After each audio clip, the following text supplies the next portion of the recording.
HLMA2004 and 090. Do you still remember what happened in mid-November of 2002? SARS shocked the world. And it brings to our ideas to do this model, a predictable model of SARS in Hong Kong.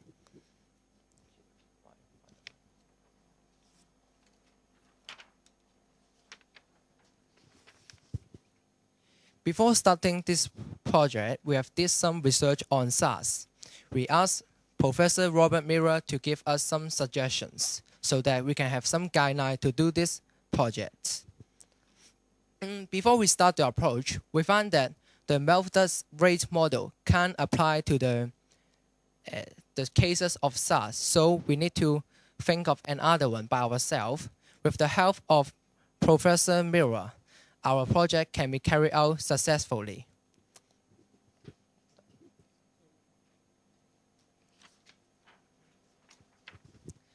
And severe acute respiratory syndrome, SARS in short form, is a new virus.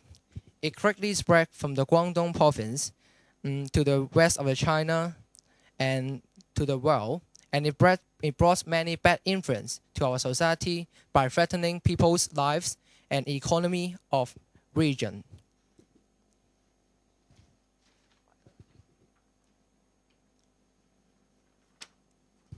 And here is our assumption. First, we assume that the data reported by the Department of Health are exact value, believable for scientific research, analysis, and also for our model. And the people who have recovered from SARS are not infected and won't contract SARS again.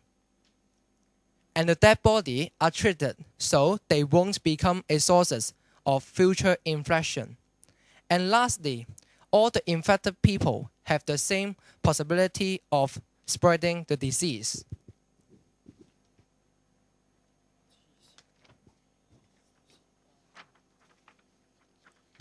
And let's take a look of our result. As you can see, there are many faces here, and this one with a blue face represent the people who are suspected, and this one, the red face with black dots, represent the people who are infected, and the last one with a mask represent the people who are inside the hospital.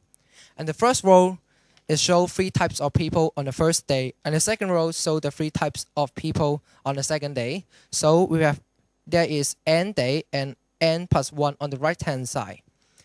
And as you can see, the suspected people have 2 ways to go. They may remain suspectable or become infected. So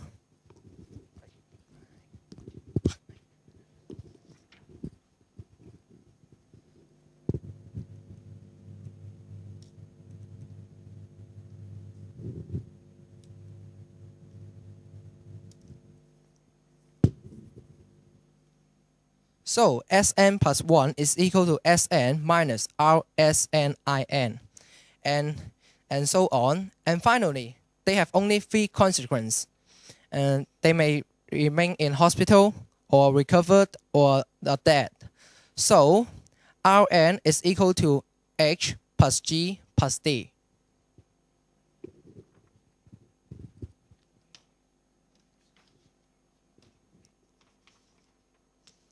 And here is the formula, where A, G, H, K, and R are constant.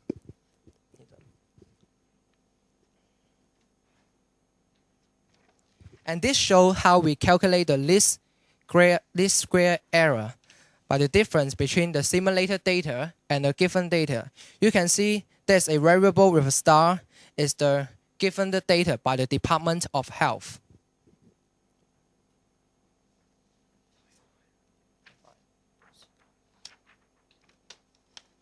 And here is a graph which is plotted by MATLAB. I'm sorry to tell you that the above figure was incorrectly stated in the preceding version of this report.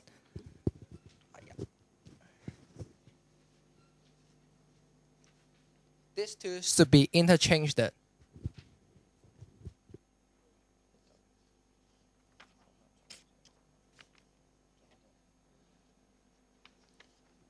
And here is our source of error, as there is a time delay for the authority to publish the data. So we have used a approximation method to give a continuous line fit and forecast curve.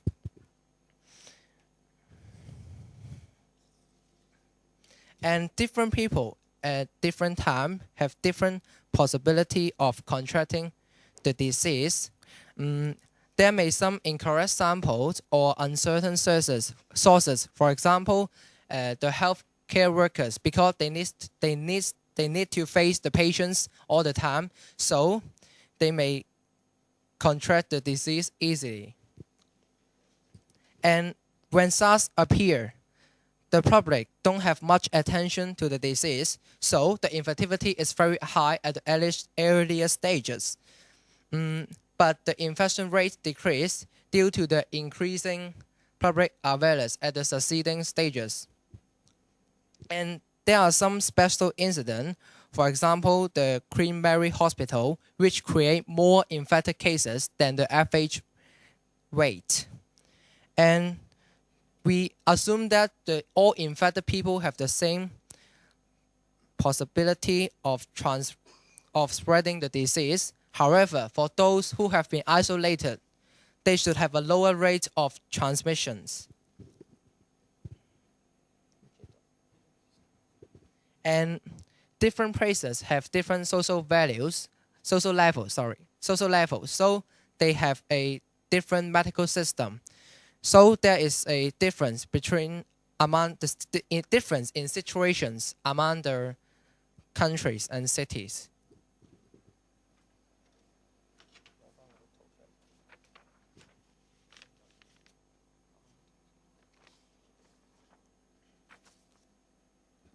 And again, we look back to the graph. I'm going to talk about the application of our model.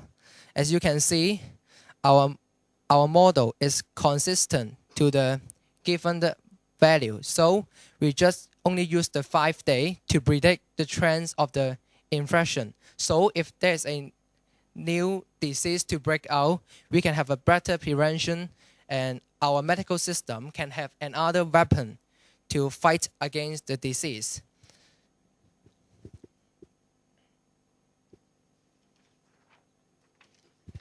As we cannot predict the outbreak of the new virus, but perhaps this will be a good preparation to its growth. And I would like to give a special thanks to Professor Mira and Buddhist Malphone Memorial College. And thank you.